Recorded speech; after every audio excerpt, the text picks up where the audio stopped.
So the late game then in Group G, a reminder, it finished Belgium 1, Egypt 1. So the winner of this tie would go top of the group. In the end, this would finish in a draw. Thoroughly entertaining tie.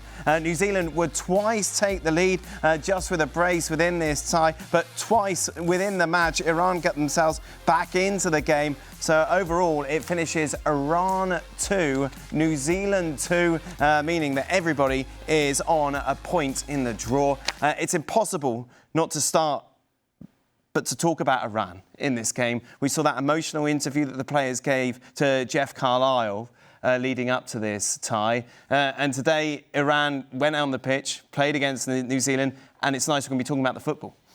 Yeah, it is nice that we can be talking about the football. Now that the football's over, obviously there are other things that can be spoken about. But from a footballing perspective, you could see how much it meant to them to get a chance to play at a World Cup. If we for a second think it's not necessarily about the location, but playing at the World Cup itself is a dream come true for so many players. Like obviously the ones who were lucky enough to play in multiple, that's a huge privilege. But for them, they wanted to go out there, they wanted to do their nation proud, do each other proud. And it seemed like as well in the stadium, they had a really good following. A really, really good following. It was really loud in there. Every positive action, whether it's a pass, a shot, a tackle, the goals. And that's a great thing for them to be able to celebrate. There were players who were playing today who I believe haven't been able to play in the domestic league for probably 3 or 4 months because of the war that's been going on within their country. So it was a huge moment for them. It's a huge moment for probably football and just geopolitics and all sorts.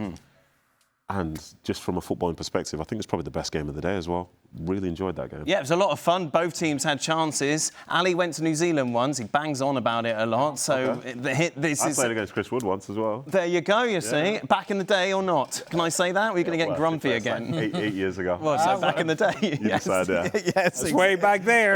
I'm in my 30s now. I was in my 30s then. So this game maybe didn't have the quality that we'll see from other matches within this tournament. But as Nedum says, the spectacle, it was fun. Entertainment value from this match. And in all honesty, as we sort of stay late to do this show and you think about the late game is Iran-New Zealand, it's not like we were sitting in the green room going, we're excited, we have to watch this. Speak for yourself. Well, I don't know. Grumpy Nedum, let me just tell you, Nedum after dark gets grumpy. Real grumpy. And so it was surprisingly a good game, an entertaining game. I thought New Zealand in their combination play that ended up in the goals, I thought that was outstanding. The first goal, hold-up play, although it was poor defending from Iran, but hold-up play nonetheless from Chris Wood. And then a little lay-off action, and then you find the finish. The combination for their second goal was also really good, although you have to say that the Iran goalkeeper did a good job of diving out of the way, which usually makes a chance. Is that not a good thing? No, I'm going to go with, officially speaking, probably not. But give credit to Iran that were able to come back twice in the match. And in the end, if you think about who was going to win this match or who was going to be more likely to win this match, it felt like it was Iran because New Zealand were barely hanging on. So again, had this match gone another 5-10 minutes, it felt like Iran were very much getting close to the possibility of scoring a game winner. I do think, though, in something that you alluded in your question, Dan, is that what made it entertaining is also what tells us that these teams are not quite to the level they need to be. If you think of New Zealand in years past, they were not productive in the attack, but they were very good defensively. And had they gone up twice in a game, more likely than not, they would have won this match, and that wasn't the case today. And in the case of Iran, I just saw individual mistakes that I think are going to be detrimental to any chances they may have of advancing anywhere in this competition. Let's not forget, though, this competition offers you a lifeline. Yes, it does. You finish third place, 8 out of 12 will qualify.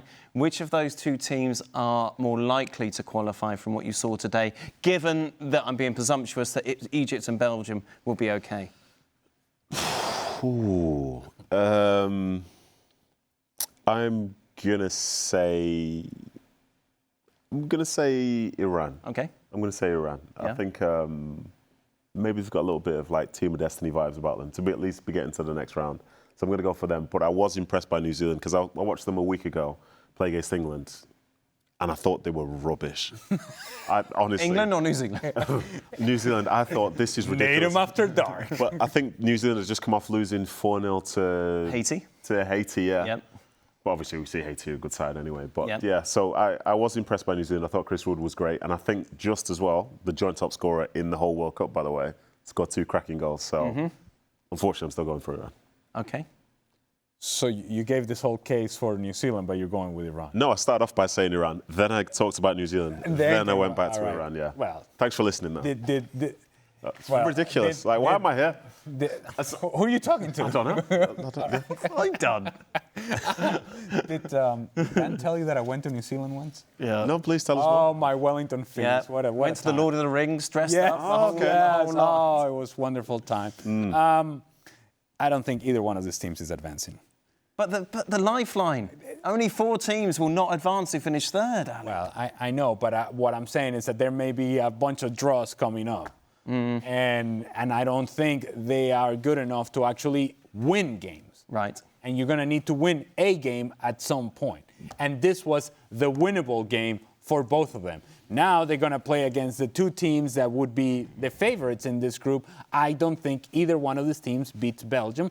And they may draw Egypt. I don't think they beat Egypt. That's why I don't think it's going to be enough. You never know. You never know. Well, I don't know. I'm just projecting. The third place thing to get to the knockouts. Yes. The only time that really rings true in my mind, if I'm talking about European perspective, was Portugal. Do you remember when Portugal won the Euros? They drew their 3 group games. Yes. He did not remember that. I remember that. Nor did he know that. I think it was remember. 2016. Yeah. They did it. And also, I believe, from an AFCON perspective, it's a shame Colin's not on anymore. I think Ivory Coast did it 2 AFCONs ago. Beautiful. So, Never know. you never know. Let's just remind you then how the group stands. There it is. Belgium, Egypt, Iran and New Zealand all on a point.